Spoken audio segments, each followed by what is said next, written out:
Hey everybody, so I have some random scraps of paper here. I have part of a box of COVID tests. I have another scrap from a box of COVID tests. I have another scrap from a box of COVID tests. I have these little bits from a little box that my drink from Dunkin' Donuts came in. I have another thing from Dunkin' Donuts. I have a thing from DiGiorno. Hey, I had COVID a while back, and so you got to forgive my my dietary. So I just want to show you what I do with these things. Well, basically what I do is I take this thing.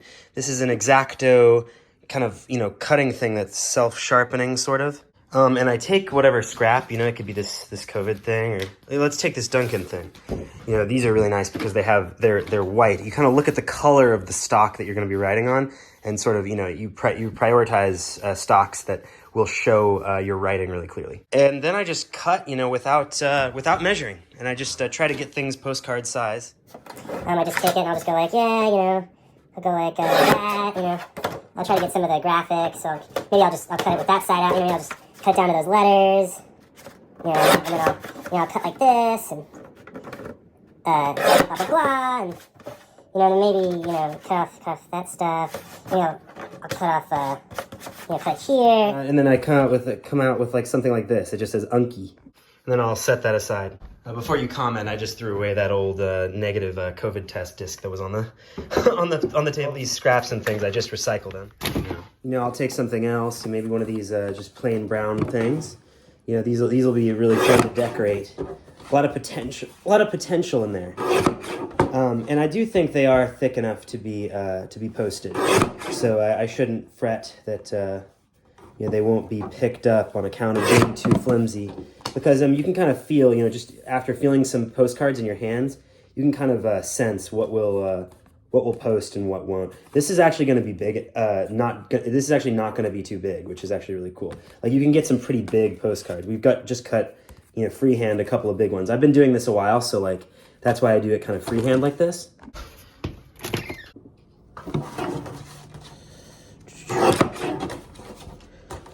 So listen up, here's the story about a little... Oh, I screwed that up. Bye-bye. These are kind of easy to make, and I can afford to be a stickler, so I'm going to discard this bit that has this fold in it, that I just feel like makes it more unsightly. And also the back isn't really that cool. All right, it's DiGiorno time. Let's figure out which parts we want to put on there. Which designs? Oh, yeah. I like the instructions, and I like this flaky and buttery. Sometimes things are so big, you're going to need to cut them down to size with a pair of scissors.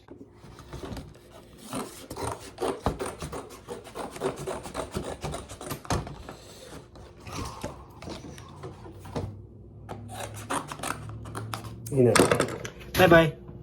This makes everything really compact for recycling. Okay, now you've got like a bunch of card-size things, different stocks, all of them bright enough to write on, some of them requiring different levels of customization and design. The backs are, they're varying degrees of plain. Next step is to put the lines on. We've seen postcards before, so we're going to do something with the lines somewhat like this, trying to cheat to get as much space in the writing portion and, leave just enough space in the right side for address. I also like to do this little sort of outline for where you put the stamp, and I like to say postcard there. Can't hurt. I don't think that keeps them from mailing it or anything. And then to make these lines, I like to use just like your normal kind of 50-cent ruler that you get from Walgreens. I'm pretty sure a pen like this should do.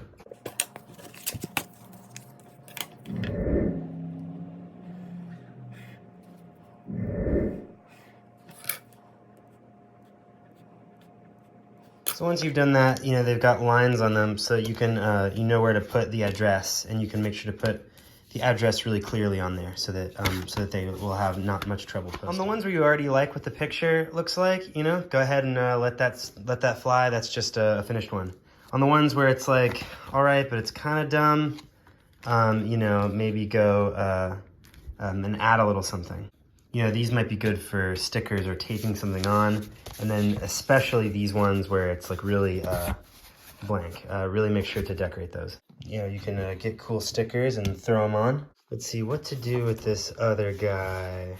Well, it's about food. Maybe I'll do a bird. Maybe I'll do this funny fish here. I think that one looks even better there, so. For these ones, we're gonna need big stickers. Maybe we could do like abstract designs. Yeah, so on these I just did like, I remember there are these postcards I found one time that had like just drinks on them. Like one of them had a Manhattan and another one. So I just kind of used these stickers that kind of look the same and went along the length, you know, and that'll be, I think, cool. That'll be pretty, perhaps pretty enough, you know, for a simple postcard. Yeah, so that's basically how I do it. And I'll show you a couple more examples. I've had these ones on my desk that are like not as good. There are some like more handmade ones, and then there are some like you know, kind of nicer ones.